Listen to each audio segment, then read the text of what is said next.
The frightening thing about prehistoric disease was not always the sickness itself. Sometimes it was the silence that came afterward. A village where no smoke rose in the morning.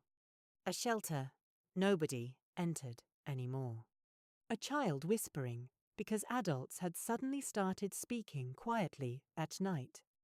Long before humanity understood viruses, bacteria, or infection, ancient people already knew something invisible could move from one body to another and change everything.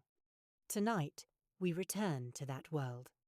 A world of plague-like outbreaks, contaminated water, fear of strangers, and villages slowly learning that survival did not only depend on predators or hunger anymore, but on the terrifying possibility that the danger might already be breathing beside you in the dark. At first, it probably felt like coincidence. One person becomes sick. That happens. A fever after winter cold. A cough that deepens. Someone too tired to work for a few days. Ancient humans lived so close to discomfort that isolated illness rarely signaled catastrophe immediately. Bodies failed constantly in small ways. Muscles strained, bellies cramped, skin erupted with strange irritations. People weakened and recovered often enough that temporary sickness belonged to ordinary life. But then another person becomes ill, and another. A child develops fever in one shelter, while an elder begins coughing blood in another. Someone who carried water yesterday cannot stand today. The settlement continues functioning, but something underneath daily life starts shifting uneasily. People notice patterns long before they understand causes. That family became sick first. The house near the animals smells strange. The children stopped playing outside. No smoke rises from one shelter this morning. No one says the word plague because no such concept fully exists yet. There is only the growing sensation that something invisible has entered the village and does not intend to leave quickly. And then comes the silence. That may have been one of the most frightening signs of prehistoric disease. Not screaming, not chaos, silence. A settlement that normally carries constant sound, children, tools striking stone, arguments, dogs barking, coughing, cooking, footsteps, grinding grain, slowly losing those noises, one by one. A house where no one comes outside. A fire left unattended. A child crying too long without comfort. Silence creates imagination. And imagination becomes dangerous during disease. Because prehistoric people could not see transmission happening. They only saw outcomes. Someone touches the sick and later becomes sick. A family shares food and later weakens together.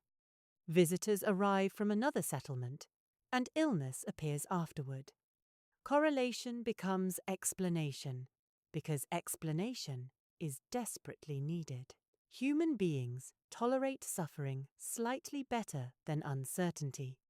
At least suffering can be observed directly. But invisible danger spreading unpredictably through familiar people creates a different kind of fear entirely. It attacks trust. Suddenly, ordinary closeness feels dangerous. Shared air feels suspicious. Touch becomes complicated. A mother hesitates before allowing children near another household. Someone leaves food outside a shelter instead of entering. People speak from farther away. Not because they understand infection scientifically, because fear teaches distance before science explains it. This may have been humanity's first experience with something resembling epidemic thinking. Not modern pandemics, with continents connected by ships and airplanes, but waves of sickness moving through tightly connected human communities. small enough to remain local sometimes, large enough to alter entire settlements emotionally. The frightening thing about outbreaks is that they make ordinary life feel contaminated. A cup, a blanket, a doorway, a body, everything acquires uncertainty around it, and uncertainty spreads faster than disease itself. Perhaps one person suggests leaving the village temporarily. Others resist. The settlement contains food stores, tools, shelter, burial places, memory. Humans become attached to places, even when those places begin harming them, especially then, perhaps, because abandoning a settlement meant admitting defeat against something no one could even see. Still, some people leave. Humans respond differently to fear. Some move closer together during danger, others pull away. Some become practical, others become superstitious. Some continue caring for the sick despite risk. Others avoid entire families. Disease pressures every emotional fracture inside a community until hidden tensions rise visibly to the surface. Who brought this? That question must have appeared often. And it is an old, dangerous question. Maybe strangers carried the illness. Maybe traders. Maybe a neighboring settlement. Maybe someone broke a taboo. Maybe spirits became angry. Maybe the dead themselves caused it. Without germ theory, outbreaks invited endless explanation. Human beings are pattern-making creatures trapped inside incomplete information. When enough people suffer together, someone always tries to build a story large enough to contain the fear. Sometimes the stories help. Sometimes they become cruel. A household repeatedly touched by illness might slowly become avoided. Certain individuals become associated with contamination. Outsiders arouse suspicion. Animals, blamed for disease, may be killed or feared. Specific foods become forbidden after outbreaks. The emotional geography of the settlement changes permanently. Again, temporary reactions hardening into lasting social behavior. A house where several people died becomes cursed. No one sleeps there afterward. Children dare each other to approach it. Adults avoid discussing it directly at night. The practical origin fear of contamination slowly transforms into mythology. And perhaps mythology preserved survival better than facts would have, because stories spread emotionally. A child remembers a haunted house more easily than a lecture about pathogens. Human culture often protected people accidentally. That idea deserves repeating. Not every useful tradition began from accurate understanding. Sometimes emotion carried wisdom long before science arrived to explain it. Meanwhile, the disease continues. Someone develops swelling near the neck or groin.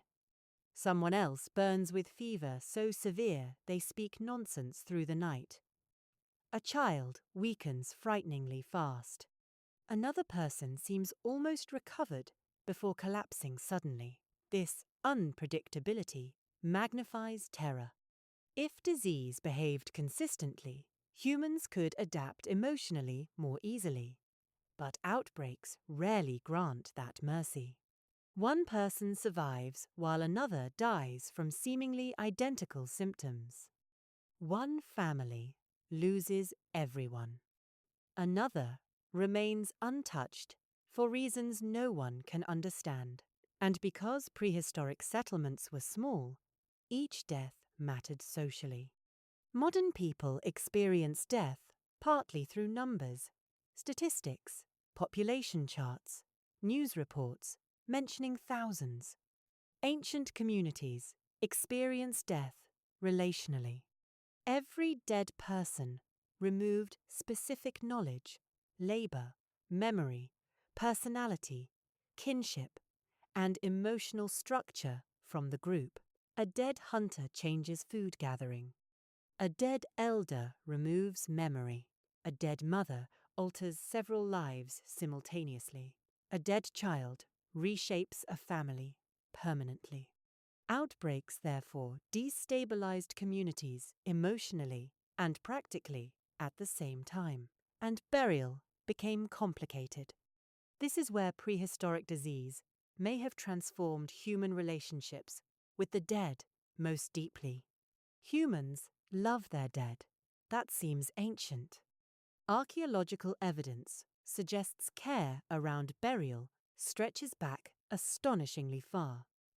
Bodies positioned carefully, graves prepared intentionally, objects buried with the deceased, flowers perhaps placed nearby in some cases.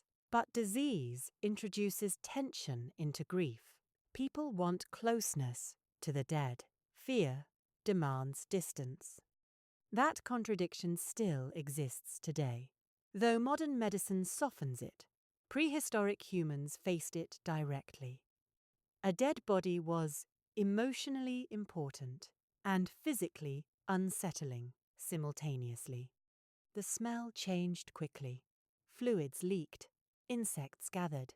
Animals approached if bodies remained exposed too long. And during outbreaks, burial routines may have broken under pressure. Too many bodies, too little strength, too much fear.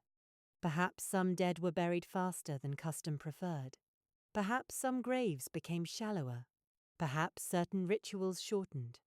Perhaps survivors avoided touching bodies longer than necessary. Perhaps they burned bedding, tools, or clothing associated with the sick. Again, temporary emergency behaviors becoming future tradition. Fire especially must have acquired powerful emotional meaning during outbreaks. Fire cleans. Fire destroys. Fire transforms. Burning contaminated objects may accidentally reduce disease spread while simultaneously feeling spiritually purifying.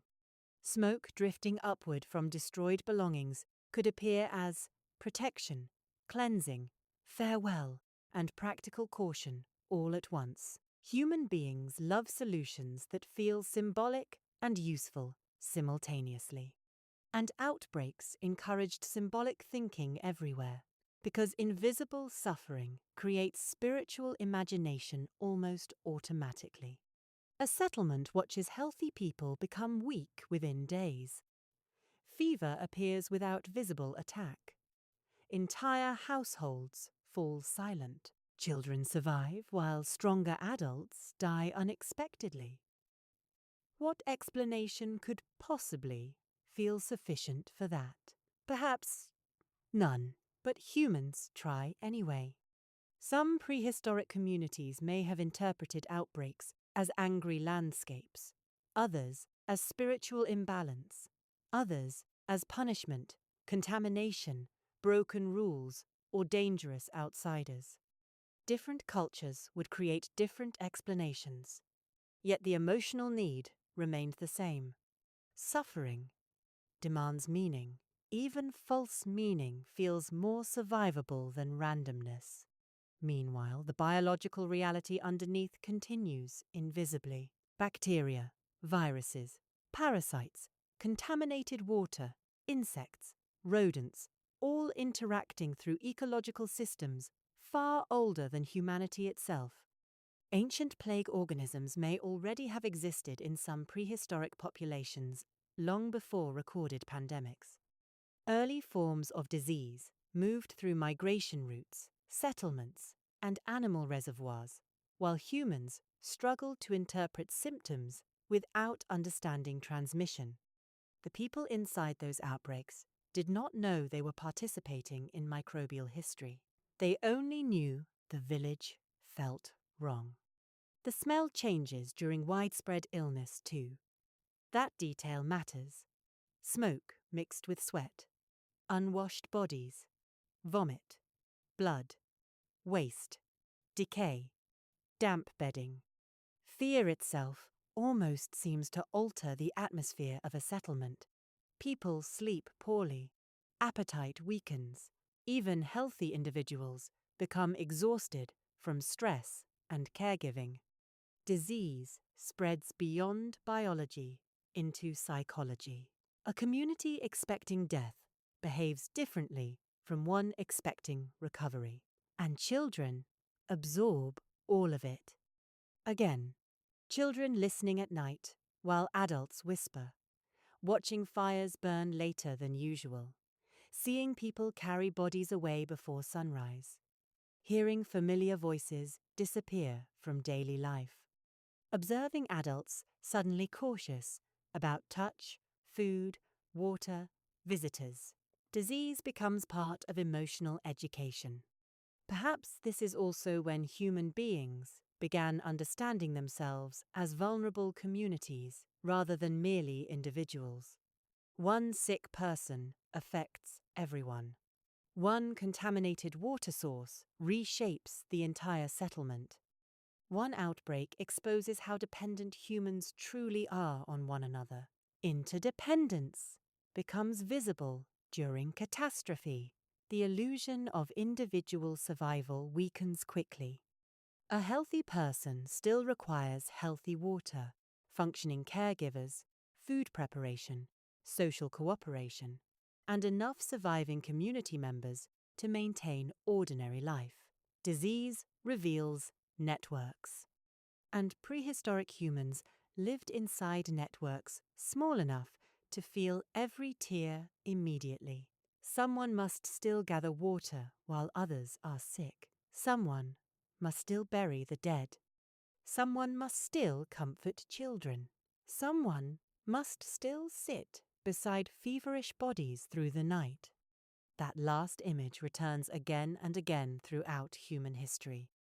A human being remaining awake beside another human being who may not survive until morning.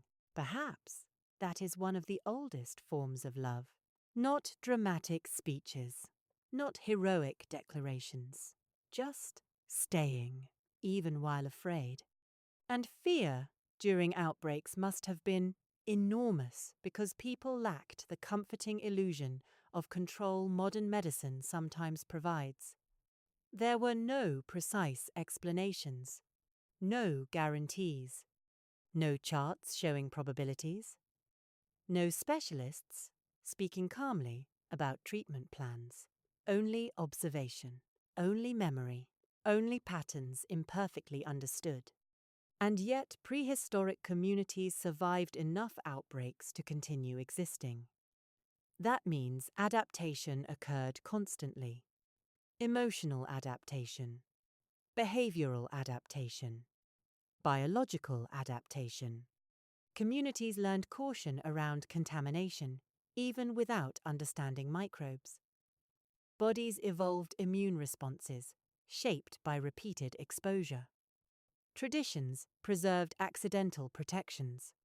Settlements reorganized space gradually in response to recurring disease pressure. Humanity learned from suffering before understanding it.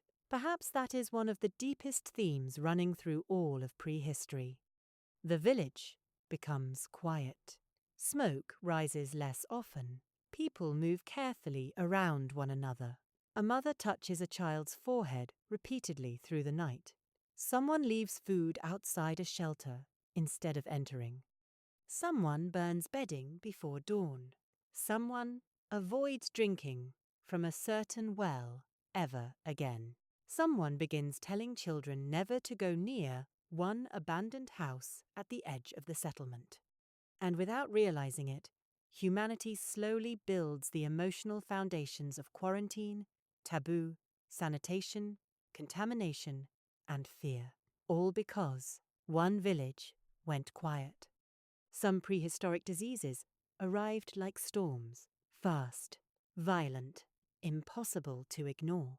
But others behaved differently. They lingered near water, near reeds, near warm evenings and stagnant pools where insects hovered over the surface like drifting ash.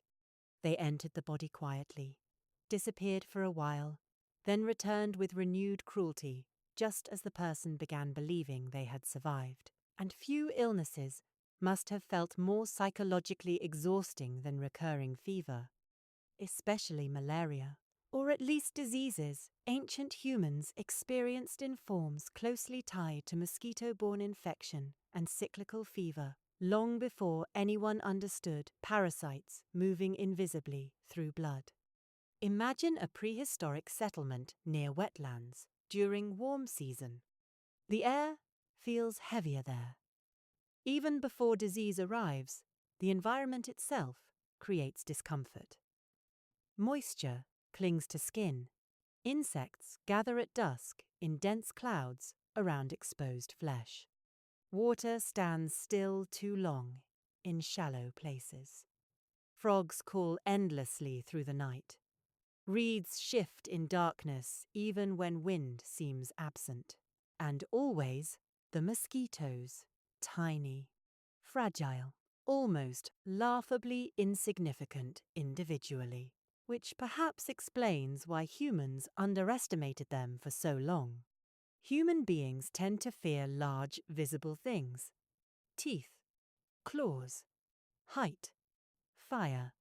We do not emotionally prepare ourselves for the possibility that one of the greatest evolutionary pressures on our species might arrive buzzing softly near the ear while we are trying to sleep. There is something deeply insulting about that. A giant predator, at least, respects drama. A mosquito behaves like a petty criminal. Yet few creatures have shaped human history more effectively. A child falls asleep beside the fire while insects hum outside the shelter. Adults wave them away, absently. Skin itches, people scratch without thinking. Bites swell slightly. Life continues. Then the fever begins days later, not immediately. That delay matters emotionally, because delayed suffering creates confusion. Humans understand direct consequences more comfortably. Eat spoiled food, become sick. Fall, become injured. But mosquito-borne disease separates cause from effect long enough that the connection becomes nearly impossible to observe without scientific tools. So the fever feels mysterious. A person wakes cold despite warm weather. Muscles ache deeply. Weakness spreads through the body with strange speed. Then comes the shaking, that terrible shaking, teeth chattering, hands trembling uncontrollably, the body behaving as though trapped in winter while surrounded by summer heat. And afterward comes the burning. Skin hot enough to frighten anyone touching it. Sweat-soaking bedding. Exhaustion heavy enough that lifting water becomes difficult. Thoughts slowing strangely. Dreams becoming vivid and unpleasant. Then, perhaps, after some days, the fever fades. Relief enters the settlement cautiously. The sick person sits up again, eats a little, speaks clearly, walks outside into sunlight. People begin relaxing. Then the fever returns. This may have been one of the most psychologically devastating aspects of malaria-like illness. Recovery could not be trusted. The body seemed trapped in cycles of betrayal. Improvement created hope. The next wave destroyed it again. Humans fear unpredictable suffering more deeply than predictable suffering. A recurring fever turns the body into unreliable territory. And because mosquito-borne illness often concentrates around certain environments, prehistoric humans probably developed emotional suspicion toward landscapes themselves. Wetlands, standing water, heavy insect seasons, river edges after flooding, places beautiful and dangerous simultaneously. Again, temporary observations became permanent caution. Do not sleep near stagnant water. Avoid the marsh after sunset. Keep children away during warm months. Light smoky fires at dusk. Cover skin when insects swarm. None of these behaviors required knowledge of parasites or mosquito transmission. They only required repeated association between certain places and certain suffering. The body learns fear quickly. Communities do too. Smoke likely became especially important in mosquito-heavy regions. Humans already used fire constantly, but smoke carried additional value where insects tormented settlements nightly. Thick, smoky air repelled mosquitoes somewhat, creating partial protection. Unfortunately, it also filled lungs with irritation, especially in enclosed shelters. Again, the familiar prehistoric bargain appears. Protect against one danger, accept another. Human evolution repeatedly unfolded through compromises so imperfect they almost feel accidental, and perhaps they were. Malaria itself shaped humanity far beyond temporary illness. Over thousands of years, repeated exposure created some of the clearest examples of disease influencing human genetics directly. This is where the story becomes deeply strange, because sometimes evolution preserved painful mutations precisely because they reduced even worse suffering. The most famous example is sickle cell trait. Modern people often imagine evolution as improvement, but malaria reveals a darker reality. Evolution does not necessarily create ideal outcomes. It preserves traits that increase survival enough to continue into future generations, even when those traits carry terrible costs. A person inheriting one copy of the sickle cell mutation may gain partial protection against severe malaria. A person inheriting two copies may develop sickle cell disease itself. That is an astonishingly brutal compromise. Humanity carrying genetic pain because the alternative was often death from something worse. Nature negotiating survival through suffering. And prehistoric humans knew none of this consciously. They only saw patterns. Some families surviving fever seasons more often. Some children enduring outbreaks better. Some bloodlines continuing, while others weakened repeatedly near mosquito-heavy environments. The biological mechanisms remained invisible, but the consequences shaped entire populations. Evolution was occurring silently inside blood. That idea deserves lingering attention because it changes how we imagine prehistoric life. Ancient humans were not only adapting culturally to disease through behavior and ritual, their bodies themselves were being altered generation after generation by invisible pressure. The parasite attacks, the body responds. A mutation helps slightly. The mutation spreads. Not because it is perfect, because it is less disastrous than the alternative. There is something almost tragic in that logic, and malaria was relentless enough to sustain it. Children, especially, suffered terribly. Repeated fever during early life weakens growth, drains energy, and increases vulnerability to other illnesses. A child surviving malaria may still emerge exhausted, malnourished, or vulnerable afterward. Disease layers itself atop existing hardship. A settlement facing mosquito-borne illness was rarely facing only mosquito-borne illness. Parasites, contaminated water, smoke inhalation, poor nutrition, childbirth complications, infected wounds all interacted constantly. The body fought wars on multiple fronts at once. And yet, prehistoric humans continued building lives around dangerous water systems because water meant survival. Rivers fed crops, wetlands supported animals, lakes provided fish. Fertile land often existed precisely where disease-carrying insects thrived most effectively. Again, safety and danger intertwined. The richest environments biologically were often among the most hazardous medically. This contradiction shaped settlement patterns for thousands of years. Humans remained near rivers despite disease, because starvation elsewhere might arrive faster. A fever that kills some people still competes against drought that kills everyone. Every prehistoric decision balanced probabilities without mathematics. Only experience, only memory, only fear. And perhaps memory became seasonal. Entire communities recognizing the emotional rhythm of disease cycles. The insects are worse this year. The children are already coughing. The warm rains came early. Too much standing water near the settlement. People beginning preparations before symptoms even appear.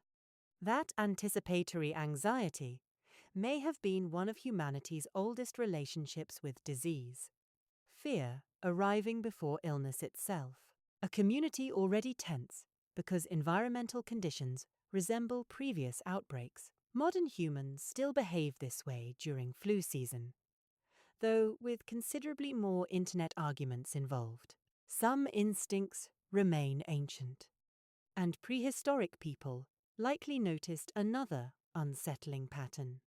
Outsiders sometimes became sick differently. New groups entering a region may react poorly to local disease environments compared to populations repeatedly exposed over generations. This would make landscapes themselves seem hostile to strangers. A valley safe for one community becomes deadly for another. A swamp tolerated by locals destroys newcomers. Again, people observe effects without understanding immunity, adaptation, or genetic resistance. The world simply appears unevenly dangerous. And perhaps that unevenness shaped identity too. Certain groups becoming associated with surviving local conditions better. Entire populations gradually adapting biologically to disease ecologies surrounding them. The invisible world sculpting humanity, region by region. Meanwhile, the emotional experience remained intensely physical. The sweating, the shaking, the weakness, the terrible thirst during fever, the exhaustion afterward. A person recovering from malaria-like illness may appear suddenly aged, muscles reduced, eyes duller, movement slower, recovery incomplete before the next wave arrives. Disease does not merely threaten death, it steals strength. That slow theft changes societies too. Adults weakened repeatedly contribute less labor. Caregiving burdens increase. Food gathering suffers. Children receive less attention because caregivers themselves are exhausted. Disease creates secondary suffering everywhere around the body it directly infects. And because malaria returns cyclically, entire communities may begin organizing life around expectation of periodic weakness. Work adjusted seasonally. Travel avoided during dangerous months. Sleeping arrangements changed. Fires maintained more carefully during insect-heavy evenings.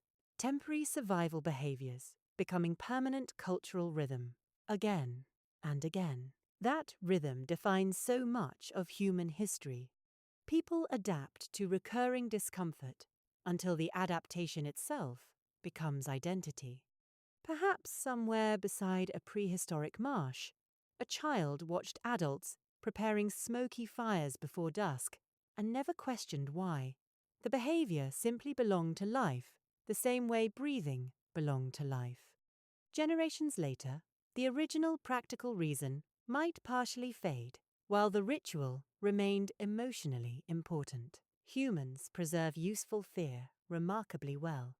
And inside all this adaptation, evolution kept writing itself quietly into the body. Blood changing, immune systems adjusting, genetic trade-offs accumulating.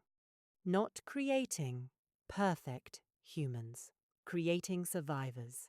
That distinction matters profoundly. The prehistoric world did not reward health in the modern sense. It rewarded survival. under specific pressures. A body advantageous in one disease environment might suffer elsewhere. A mutation protective against malaria could create terrible illness under different inheritance patterns. Evolution solved problems carelessly. It used pain as material, and modern humans still carry those ancient negotiations inside their blood today. Even now, long after prehistoric wetlands and smoky shelters faded into history, ancient disease pressures remain alive in human biology. Fever responses, immune reactions, genetic adaptations shaped by mosquito-borne illness, bodies remembering dangers older than civilization itself. Somewhere, thousands of years ago, a prehistoric family sat beside a fire, listening to insects outside in the darkness, while one child shivered with recurring fever. The adults did not know about parasites in blood. They did not know about mosquito vectors. They did not know about red blood cell mutations or immune selection. They only knew the fever had returned, and they stayed awake, waiting to see whether this time the child would survive it again. Long before humans understood disease, they understood something else. Strangers could be dangerous. Not always violently dangerous, not always carrying weapons or hostile intentions. Sometimes, strangers arrived with gifts, stories, trade, curiosity, unfamiliar tools, unusual clothing, different ways of speaking, or knowledge about distant landscapes no one else had seen. And still, people feared them. Partly because humans are naturally suspicious creatures when survival feels fragile, but also because somewhere deep in prehistoric experience, contact between unfamiliar groups often carried invisible consequences. A visitor arrives healthy. Several days later, people begin coughing. A child develops fever. An elder weakens unexpectedly. No one sees transmission happening. The body simply begins changing after contact with outsiders, often enough that communities learn caution emotionally before understanding it biologically. That fear may reach astonishingly far back into human history, far beyond villages, far beyond agriculture, perhaps even to encounters between entirely different kinds of humans. This is where the story becomes strange in the quietest possible way. Because, for a long time, modern humans liked imagining prehistory as lonely.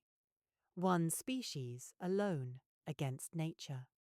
Homo sapiens, slowly spreading across empty landscapes, waiting patiently to be discovered. Reality appears far less simple. Ancient humans entered worlds where other humans already existed. Neanderthals, Denisovans. Other groups now mostly vanished except for fragments left behind inside modern DNA. And when these populations met, something extraordinary happened. They did not merely fight. They touched. They lived near one another. They had children together. Which means prehistoric humanity was never entirely separate populations, standing dramatically across valleys, glaring at one another beneath storm clouds, like a historical painting trying too hard. Real life was probably more confusing than that. Curiosity, suspicion, trade, violence, affection, imitation, fear, desire, all mixed together in cold, unfamiliar landscapes where survival itself already required exhausting amounts of cooperation and luck. And beneath every interaction moved invisible biological danger. That part is important because populations separated for long periods adapt to different disease environments. A group living for thousands of years in one region encounters local parasites, bacteria, viruses, climates, insects, and animals repeatedly. Their immune systems slowly adapt under those specific pressures. Then another group arrives. Different immune history, different vulnerabilities, different strengths. And suddenly, two ancient microbial worlds collide through human contact. Modern history gives devastating examples of this process. Entire populations suffering catastrophic outbreaks after contact with previously isolated groups. But even deep prehistory likely contained smaller versions of the same biological tension. Meeting strangers meant meeting unfamiliar microbes, and yet those encounters may also have helped humanity survive. That is the astonishing part. Some immune-related genes in modern humans appear linked to ancient interbreeding with Neanderthals and Denisovans, which means part of human survival may have depended on borrowing biological experience from people who already knew local disease environments far better than newly arrived Homo sapiens did. Imagine the emotional reality beneath that science. A group of modern humans enters unfamiliar northern territory. The winters feel wrong. The animals behave differently. The insects are unfamiliar. Water tastes strange. Illness appears in patterns no one recognizes. Meanwhile, another human population has already survived there for hundreds of thousands of years. Their bodies carry adaptations shaped by endless exposure to local conditions. And through intimacy, through children born between populations, some of that adaptation transfers. There is something deeply human about this. Survival through closeness, not conquest alone.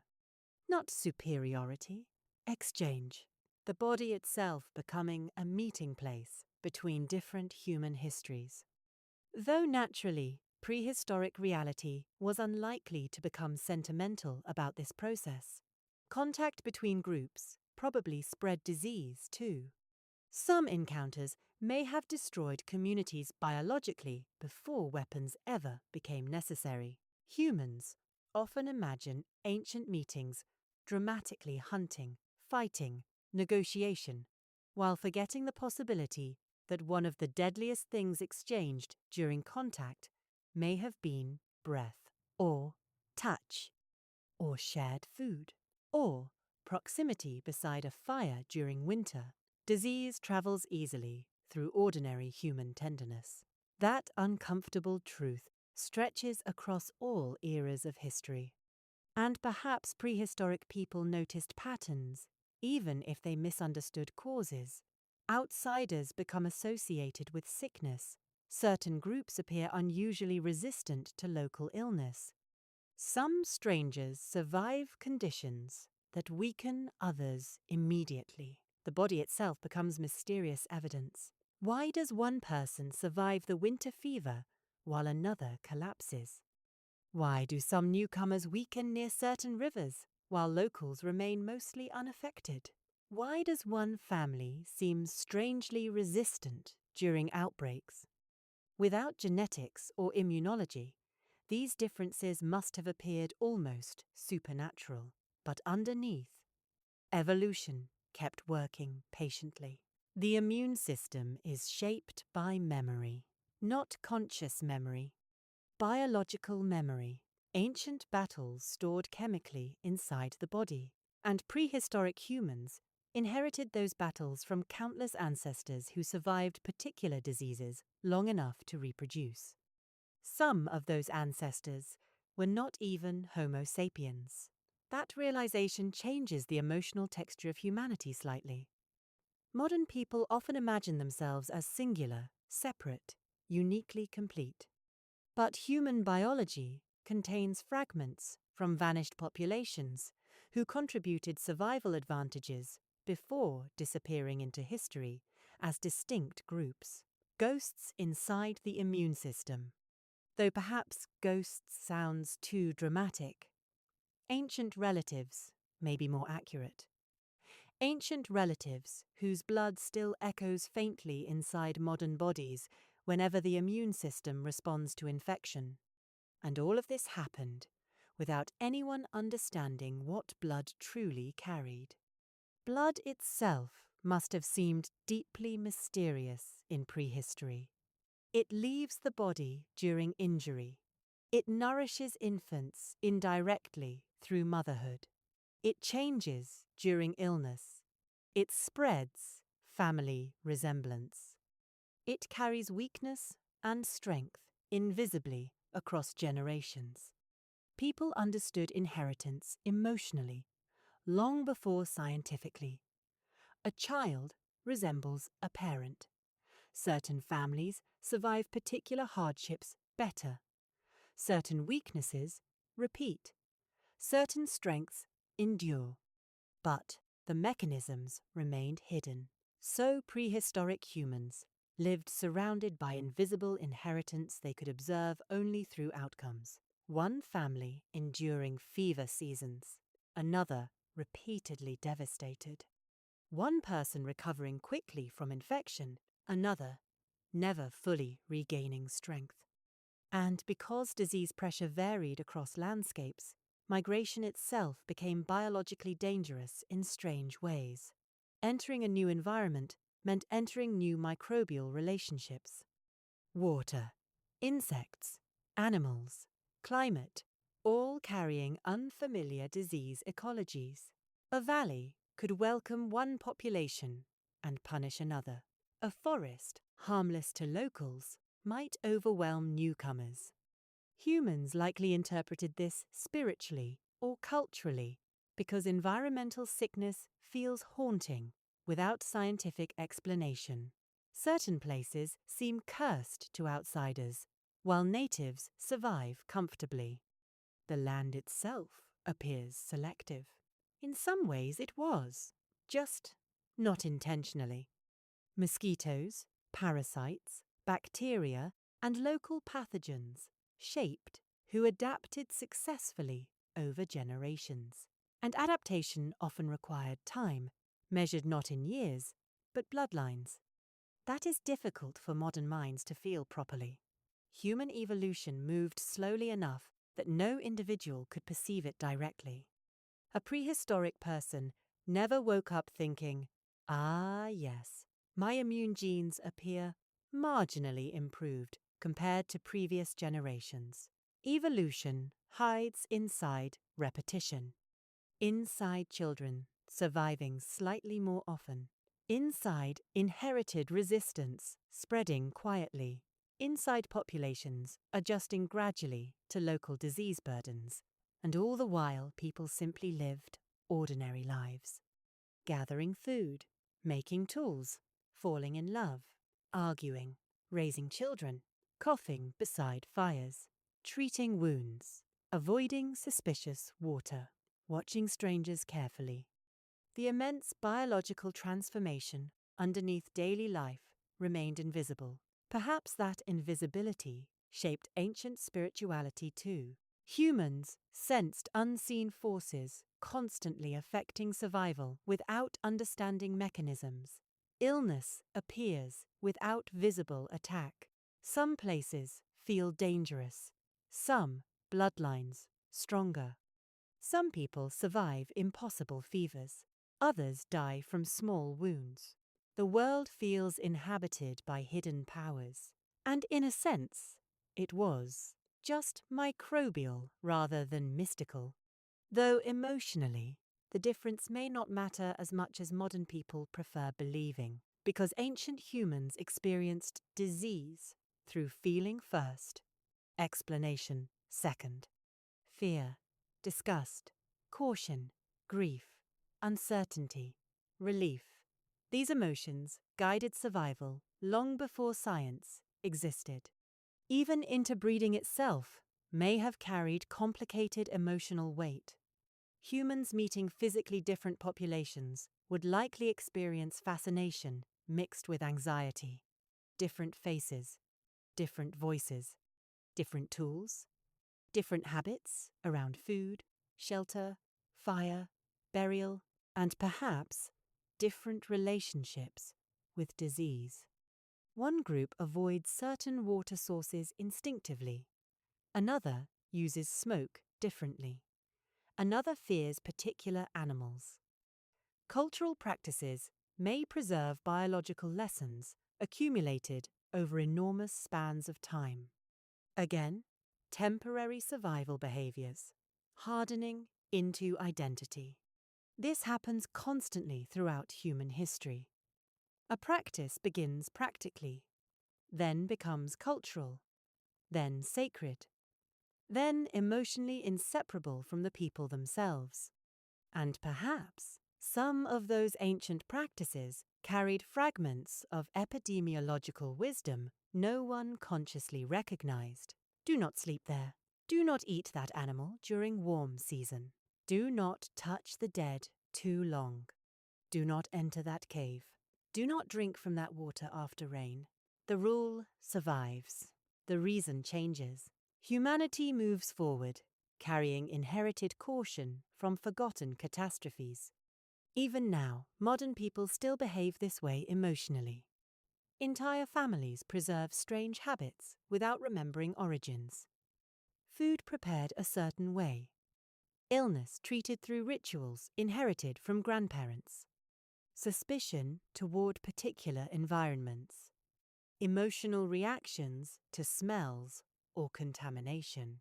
The body remembers ancient danger culturally as well as biologically. And perhaps that is one reason prehistoric disease shaped humanity so profoundly. It did not merely alter genes. It altered emotion, behavior, trust, identity, family structure, ideas about outsiders, ideas about purity, ideas about contamination, and belonging. Invisible enemies shaping visible civilization. Meanwhile, the ancient microbial world continued evolving too. Pathogens adapt rapidly. Human populations shift, migrate, gather, separate, reunite. Diseases spread along human contact networks, while immune systems respond across generations. An endless biological conversation unfolding silently beneath prehistory. No one hears it consciously, yet it shapes everything. Somewhere thousands of years ago, in a cold, unfamiliar landscape, two different human groups may have shared a fire uneasily for the first time. Different faces lit by the same flames. Different immune histories breathing the same smoky air. Perhaps they feared one another. Perhaps they desired one another. Perhaps they traded cautiously while children watched from nearby.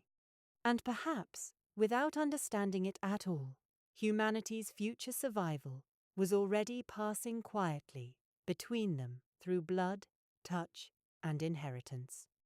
Long before humans understood germs, they understood disgust, not intellectually, physically, immediately. The body reacting before thought had time to organize itself into language. A smell enters the air, and the stomach tightens. Rotting meat glistens strangely in sunlight, and the mouth loses interest in eating. Water looks still for too many days, and unease appears without explanation. Flies gather too thickly around food, and people hesitate, even if hunger remains sharp. Disgust is ancient intelligence, not perfect intelligence, but old enough to help keep countless humans alive before science ever arrived to explain why certain things felt wrong. And prehistoric disease shaped that feeling constantly. Imagine entering a shelter where someone has been sick for days. The air changes first. Smoke mixed with sweat. Damp bedding. Human waste. Sour breath. Fever heat trapped inside enclosed space. Perhaps blood somewhere nearby. Perhaps vomit. Perhaps the heavy sweet smell that sometimes comes before death, though humans rarely describe it directly because even modern people instinctively lower their voices around such things. The body reacts immediately. A slight pause near the entrance, breathing becoming shallower, instinct urging distance before politeness or duty overrides it. That hesitation matters. Because humans evolved inside environments where avoiding contamination often meant survival. Not always, of course. Sometimes disgust misfires. Humans fear harmless things constantly. But enough ancient dangers smelled, looked, or felt wrong that natural selection preserved emotional caution around contamination. And over thousands of years, those emotional reactions slowly expanded beyond biology into culture. This may be one of the strangest transformations in human history. A practical survival instinct becoming morality, dirty and clean, becoming not only physical conditions, but emotional categories.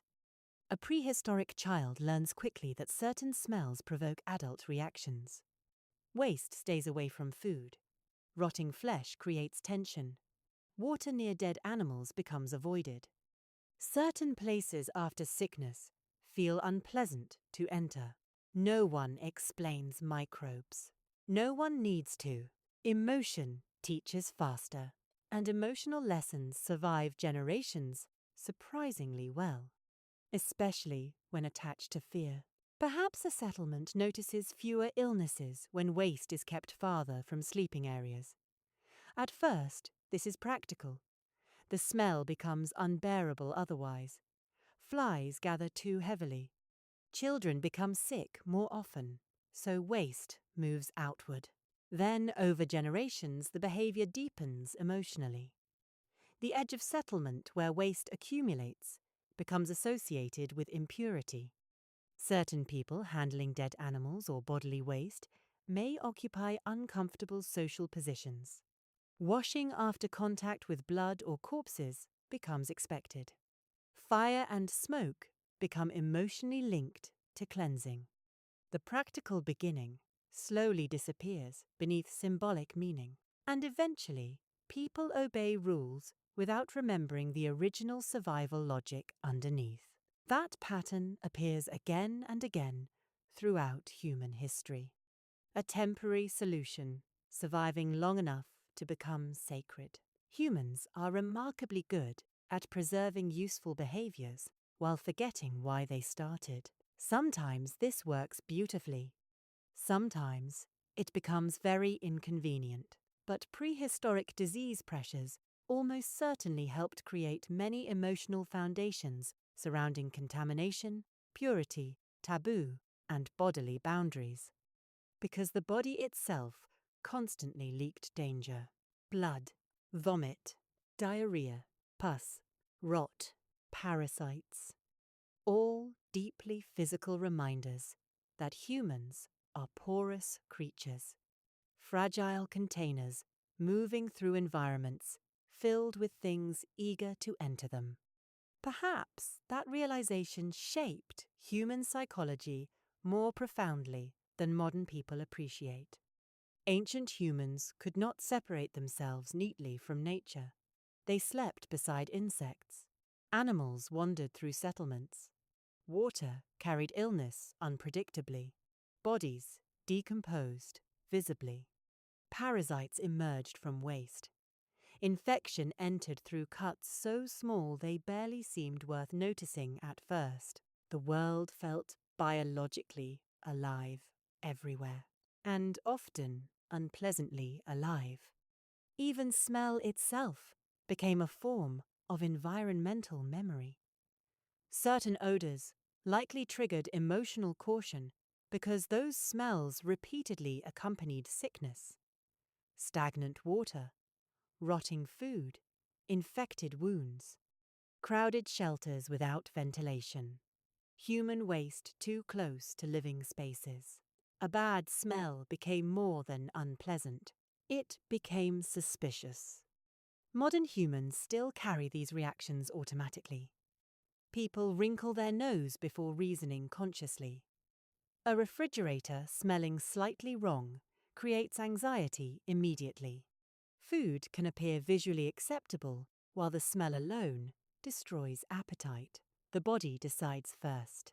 Rational explanation arrives later. That sequence was invaluable in prehistory. And perhaps because disgust operates so quickly, humans eventually extended it socially too. Disease pressure may have strengthened emotional boundaries between clean and unclean people, spaces, foods, and behaviors. A house touched repeatedly by illness begins feeling wrong. Certain individuals become associated with contamination. Outsiders arriving during outbreaks trigger suspicion. Specific foods after sickness become permanently avoided. Again, temporary disease responses hardening into identity and taboo. One family stops eating shellfish after severe illness. Generations later, descendants still refuse it without remembering the original outbreak. A settlement burns bedding after epidemics. Eventually, fire itself becomes purifying, spiritually as well as practically. Women recovering from childbirth remain separated temporarily because infection risk feels frightening. Later, the separation becomes ritualized. Bodies after death become washed carefully before burial. Partly emotional respect, partly contamination fear. The two become inseparable.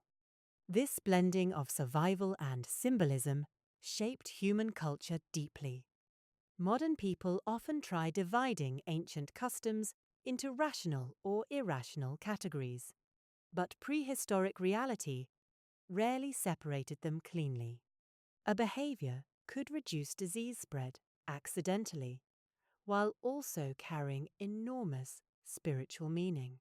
The human mind loves attaching story to survival, and perhaps story helped these behaviors endure longer than pure practicality ever could. After all, a child may ignore practical advice occasionally, but a cursed river, a haunted cave, a forbidden animal, those remain memorable. Fear protects behavior, especially invisible fear, and invisible fear surrounded disease constantly. One of the strangest emotional consequences of prehistoric illness is that ordinary bodily functions became morally charged over time. Waste, blood, sex, birth, death, decay, all biologically ordinary, yet all connected repeatedly to danger. The body itself became spiritually complicated, not because prehistoric people hated the body, because the body frightened them, reasonably so. Bodies leaked unpredictably. Bodies became sick without warning. Bodies carried invisible threats between people. Bodies attracted insects, parasites, and predators. Bodies transformed rapidly after death. There is something emotionally destabilizing about watching flesh move so easily between life, sickness, and decay. Perhaps that instability pushed humans toward rituals offering psychological structure around contamination. Rules calm anxiety.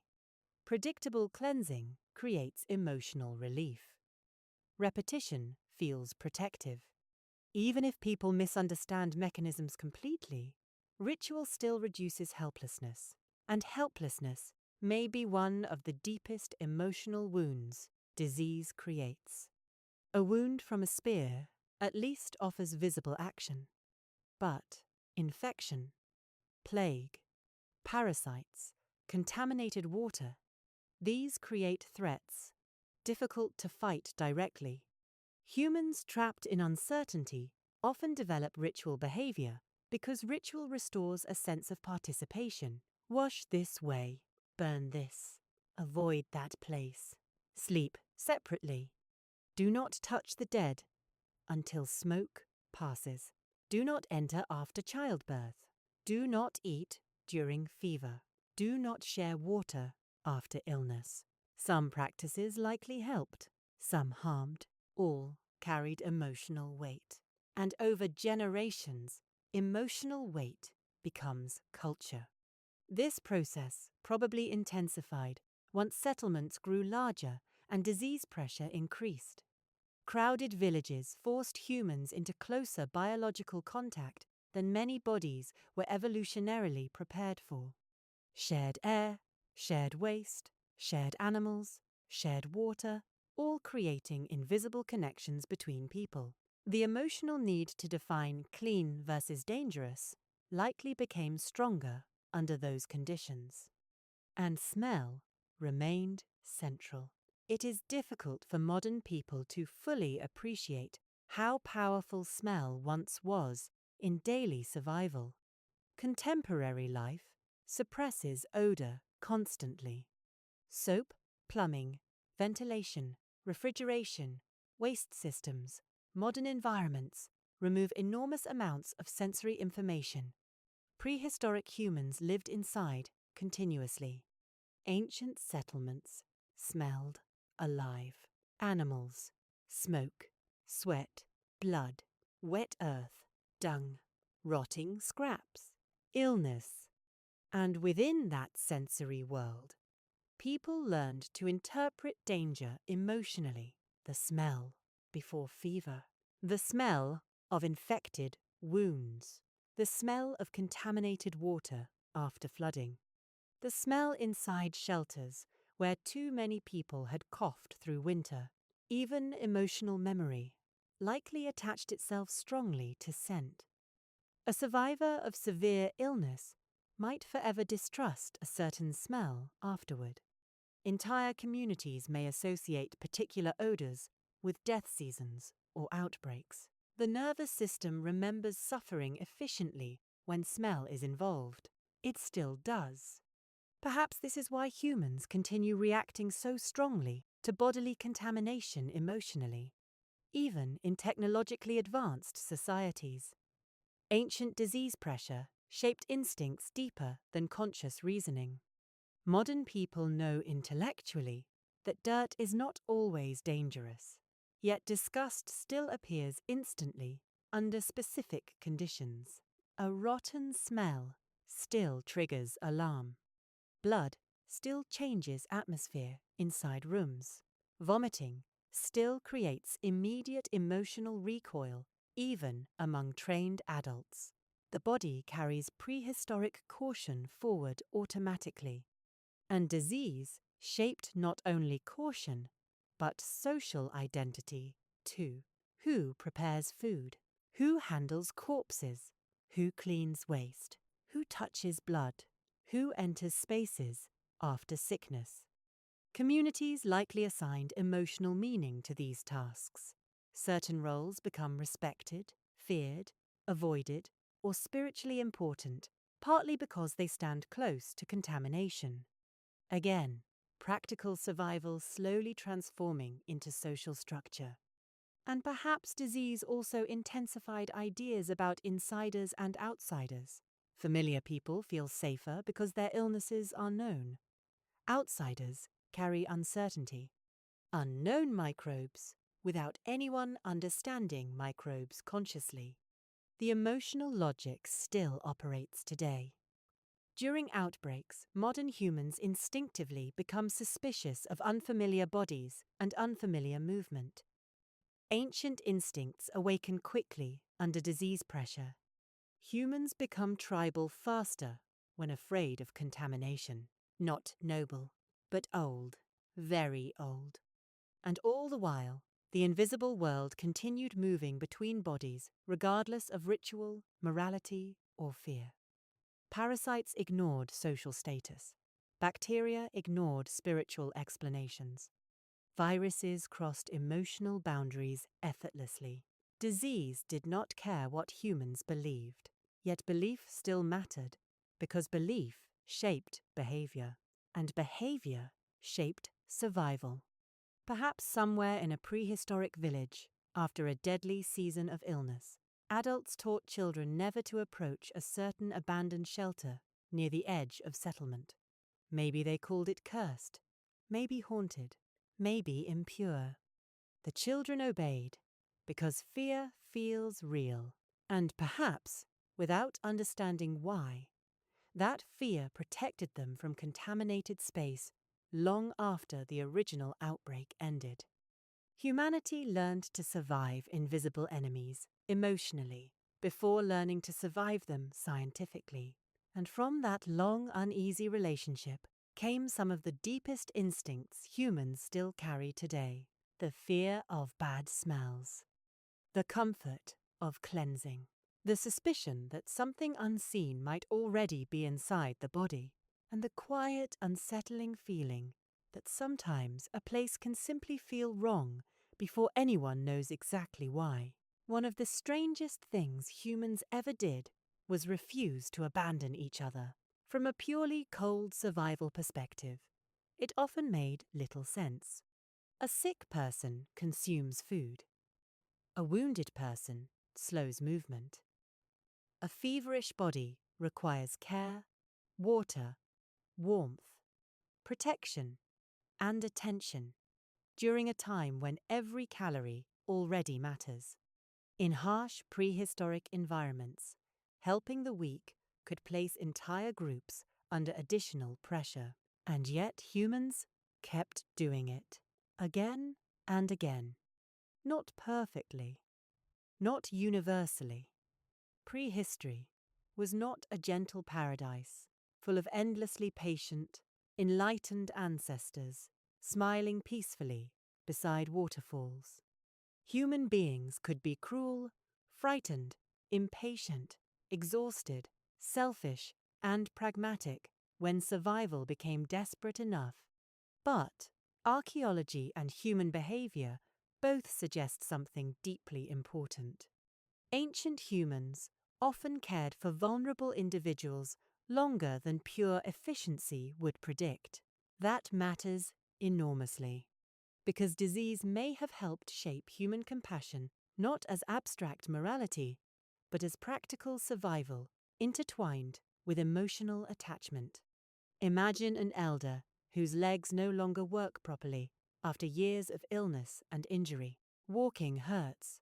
Coughing worsens during cold weather. The person cannot hunt effectively anymore, cannot travel quickly, cannot carry heavy loads. And still the group feeds them. Why? Partly because humans form emotional bonds powerful enough to resist simple economic logic, but also because vulnerable people still carried value, memory, experience, knowledge about plants, weather, migration routes, dangerous water sources, childbirth, burial customs, wound treatment, seasons of illness. A weakened elder could still save lives through memory alone. Disease, therefore, changed how humans measured usefulness.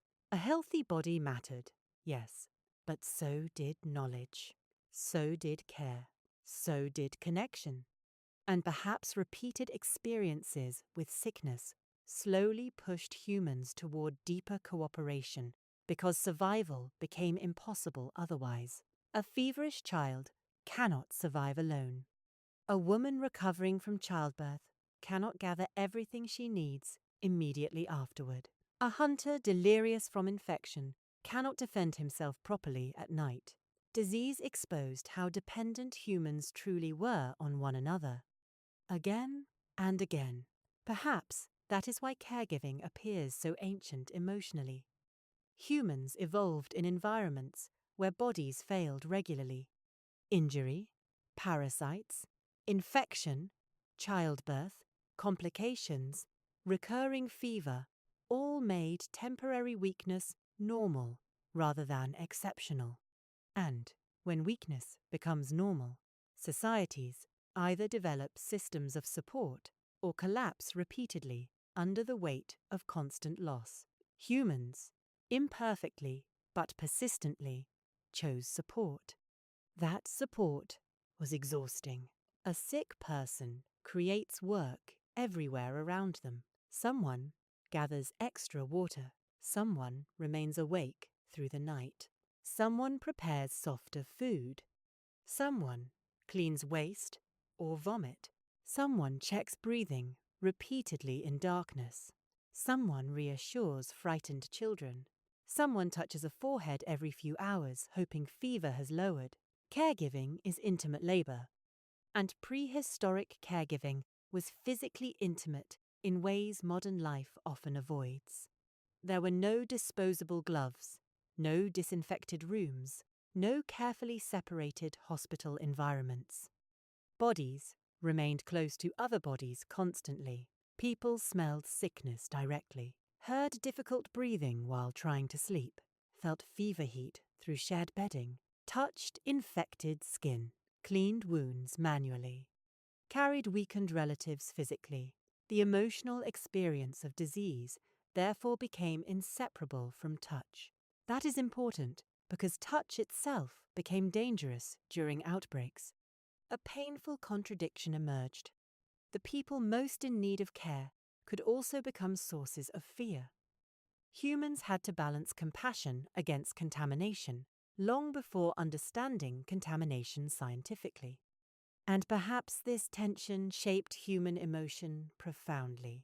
A mother holds a feverish child despite knowing illness may spread. A partner sleeps beside someone coughing through the night because leaving them alone feels worse than personal risk.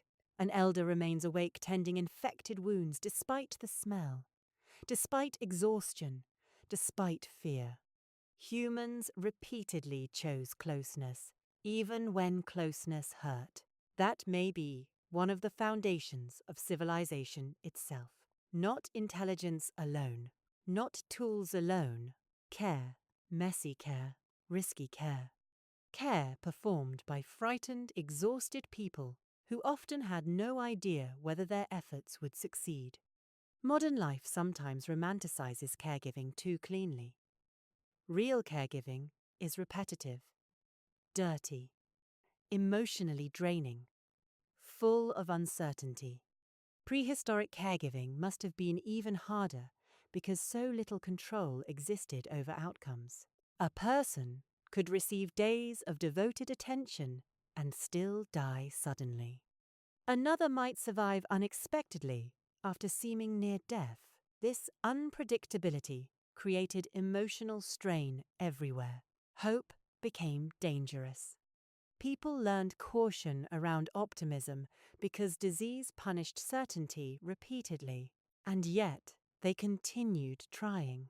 That persistence fascinates me because it suggests something important about humans. Many species protect offspring or kin temporarily, but humans developed unusually extended systems of support around vulnerable individuals. Grandparents helping raise children, adults supporting injured hunters, families caring for sick relatives through long illnesses. Disease likely reinforced those behaviors continuously. A child surviving severe infection becomes future labor, future parent, future memory carrier. A recovering adult returns valuable skills to the group. Even temporary survival mattered enough to justify investment. And perhaps emotional attachment deepened partly because prehistoric life made loss so visible. Modern people often encounter death through distance and institutions. Ancient humans lived beside it directly. They watched illness unfold slowly. They slept near dying relatives. They prepared bodies after death. Love existed under constant awareness of fragility. That awareness changes people.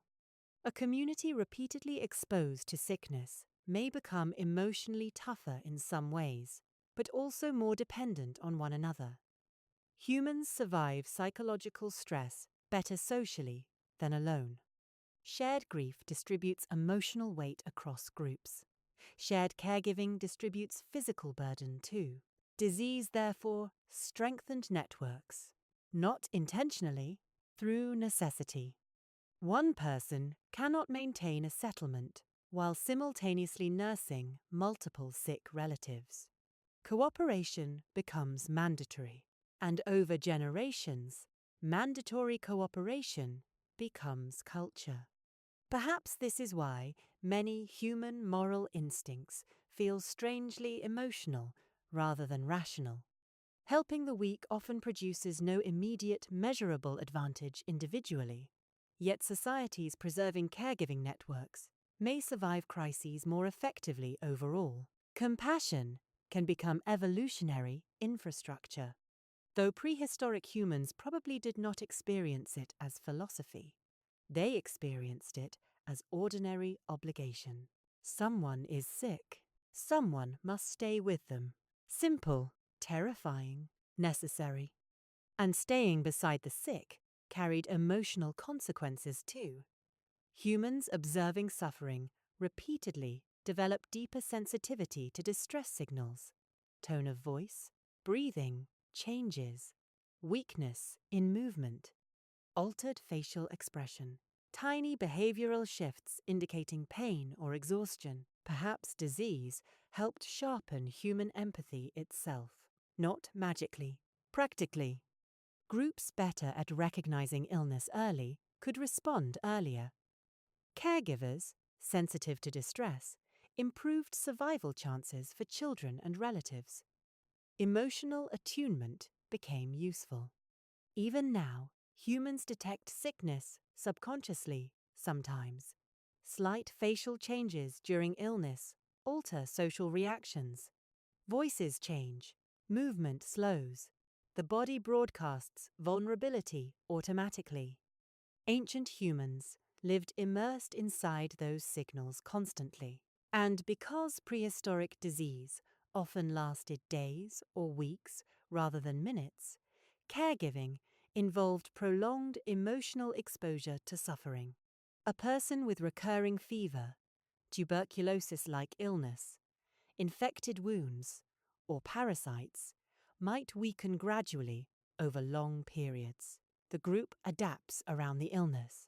Sleeping arrangements change. Workloads redistribute. Children become quieter near the sick. Meals alter. Conversations lower in volume at night. Disease reshapes social rhythm, and occasionally the sick recover. That recovery reinforces caregiving emotionally. Humans remember when effort appears meaningful.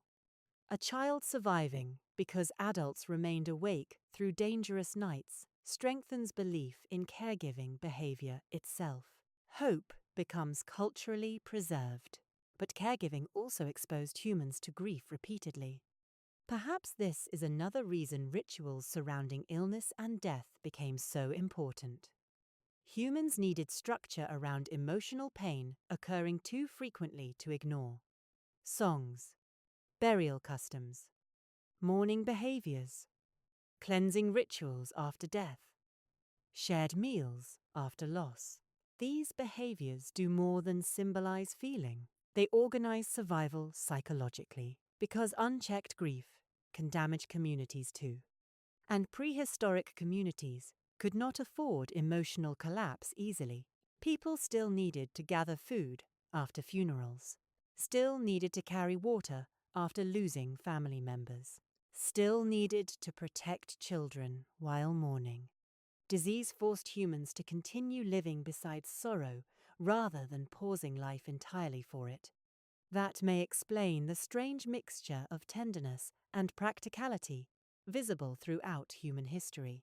A body buried carefully in the morning, food gathering continuing by afternoon, tears beside ordinary labor, life refusing to stop, and perhaps disease intensified another uniquely human behavior: storytelling. Caregivers tell stories beside the sick. Parents comfort frightened children with stories during outbreaks. Communities explain suffering through stories. Memory itself survives through stories about dangerous seasons, deadly water, miraculous recoveries, haunted places, wise healers, cursed settlements. Stories organize fear into something survivable, and prehistoric humans must have needed that desperately, because disease constantly reminded them how little control they possessed. Even healers, whoever occupied healing roles within ancient groups, likely worked mostly through observation, experience, and inherited tradition rather than certainty. Herbs soothing pain. Smoke repelling insects. Rest helping recovery sometimes. Isolation reducing. Spread accidentally. Heated water appearing safer. No one fully understands why certain treatments work. But patterns accumulate. A healer becomes someone who remembers suffering carefully, someone who notices, someone who stays calm near infection and blood and fever. That emotional steadiness alone probably saved lives occasionally. Humans respond to panic poorly, and panic during outbreaks spreads rapidly. A calm caregiver, therefore, becomes socially valuable even before medicine becomes scientifically effective. Perhaps this too shaped human social evolution. Groups preserving knowledgeable caregivers survive better over generations. Knowledge around plants, wound care, childbirth, and disease passes between generations like fragile fire. Again, disease creating cultural adaptation alongside biological adaptation. And underneath all of it remained one extraordinary fact. Humans continued caring for each other despite risk. That is not inevitable. Nature contains many examples of abandonment under survival pressure. Humans chose something stranger, not always heroically, not always successfully, but persistently enough to shape the species. Perhaps somewhere in prehistory, beside a smoky fire late at night, a child woke briefly and saw an exhausted adult still sitting beside a feverish relative hours after everyone else had fallen asleep, just waiting, adding wood to the fire occasionally, listening to breathing, touching a forehead, hoping for morning. And perhaps that quiet scene mattered to human evolution almost as much as any tool or weapon ever invented. For most of human history, the human body was not entirely human. It was crowded, not metaphorically, literally. Inside prehistoric bodies lived entire hidden ecosystems: worms, parasites, bacteria, protozoa, insects feeding on blood, organisms burrowing into skin, eggs waiting in soil, microscopic lives, moving from water to gut to waste and back again through endless invisible cycles. And the disturbing thing is that ancient humans often had no clear boundary between themselves and these creatures. The body was not sealed. It leaked. It absorbed. It hosted. A prehistoric person could spend their entire life carrying organisms inside them without fully understanding that another form of life had made a home there. That idea changes the emotional feeling of prehistory completely. Modern people usually imagine ancient survival as a battle against the outside world. Predators, weather, hunger, enemies. But some of humanity's oldest enemies lived inside the body itself, quietly eating, quietly reproducing, quietly stealing strength, and often doing it slowly enough that suffering became ordinary. Imagine a child in a prehistoric settlement, waking during the night, scratching constantly. Skin irritated from insect bites. Belly swollen slightly, despite never having enough food. Sleep interrupted by itching, stomach pain, or hunger that feels strangely endless. The child eats, still weak, drinks water, still exhausted. Something inside the body is taking part of every meal before the body itself can fully use it. Parasites transformed survival into leakage. That is perhaps the best way to describe them emotionally. Not dramatic destruction. Constant draining, energy disappearing slowly enough that people adapt psychologically before realizing how diminished they have become. A hunter walks farther, but tires sooner. A mother eats enough, yet remains weak.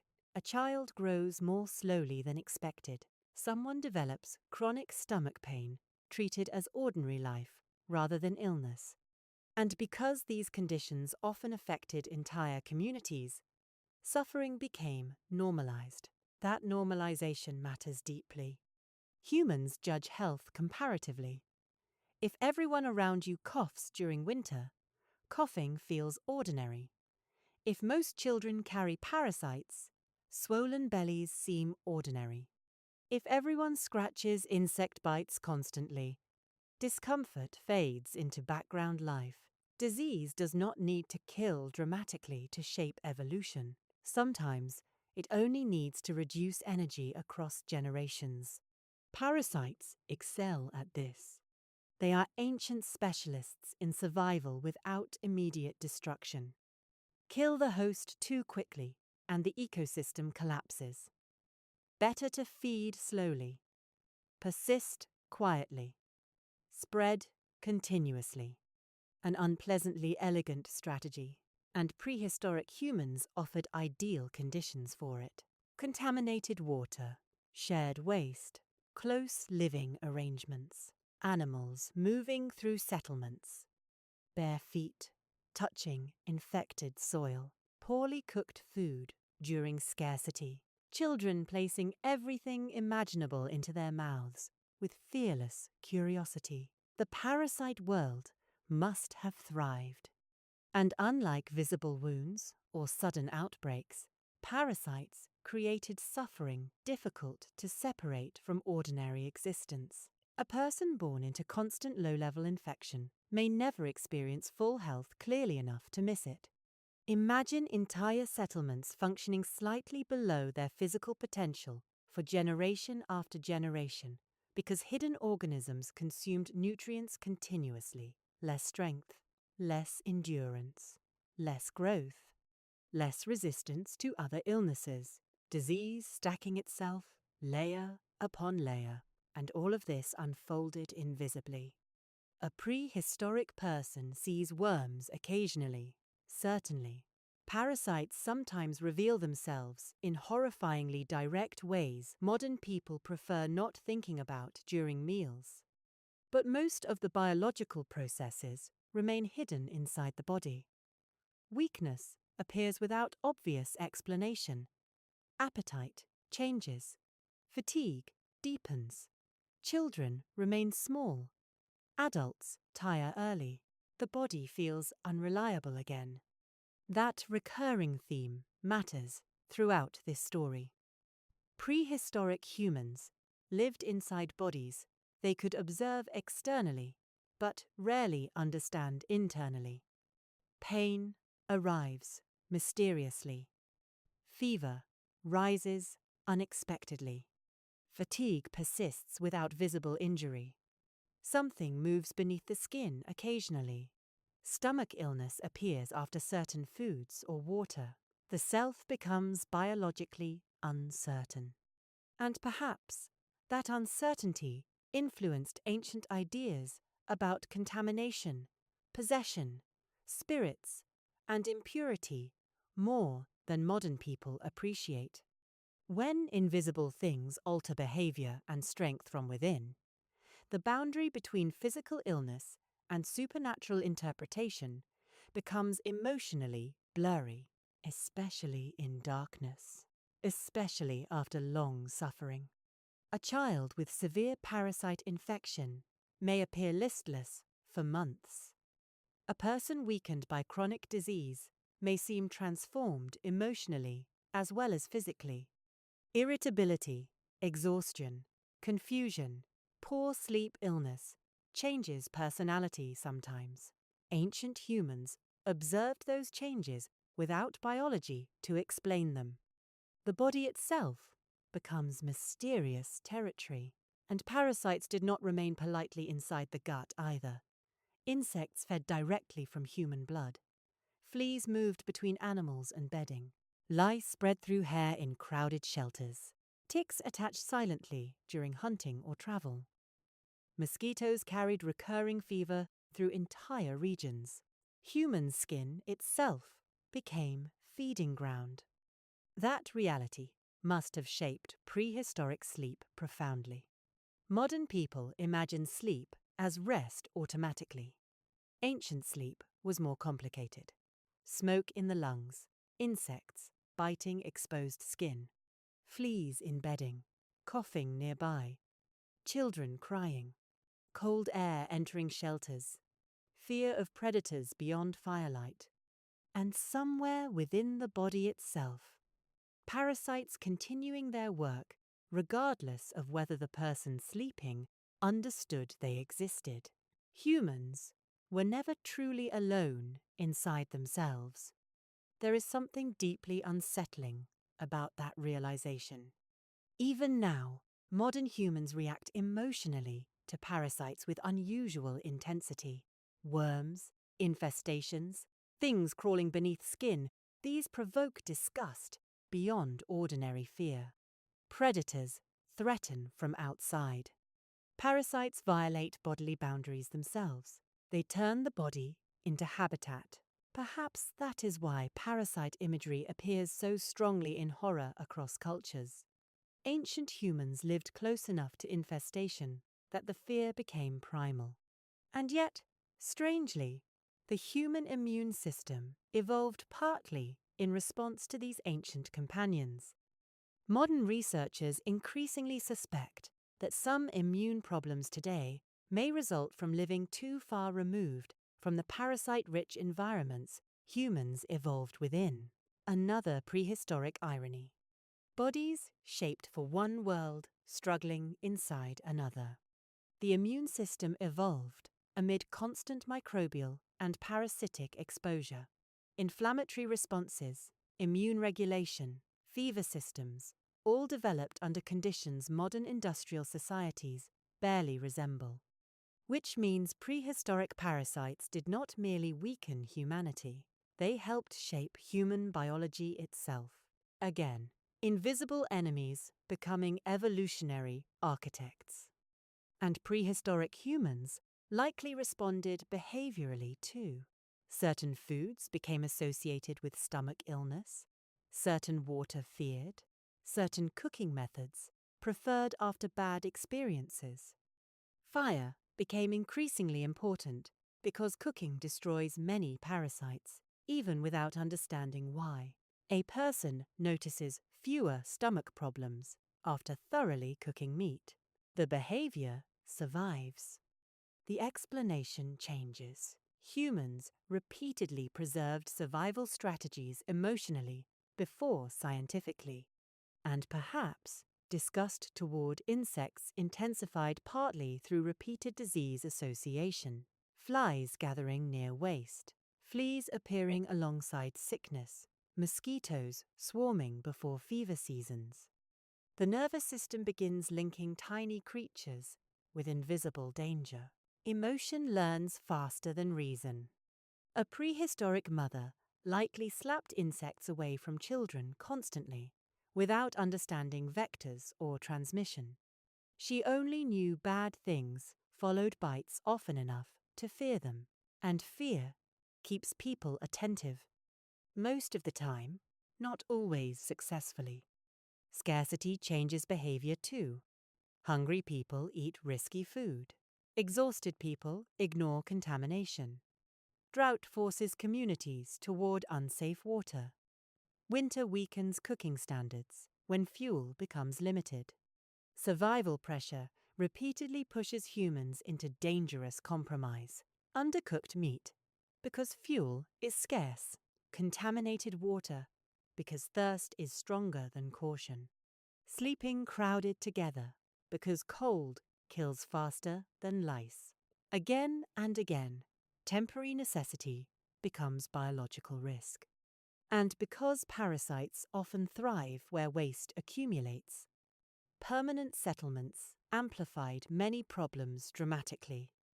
Human waste near water, animals near crops, children near contaminated soil, shared pathways between food preparation and waste disposal. The village itself becomes part of parasite life cycles. Humans accidentally constructing ecosystems, ideal for organisms feeding upon them.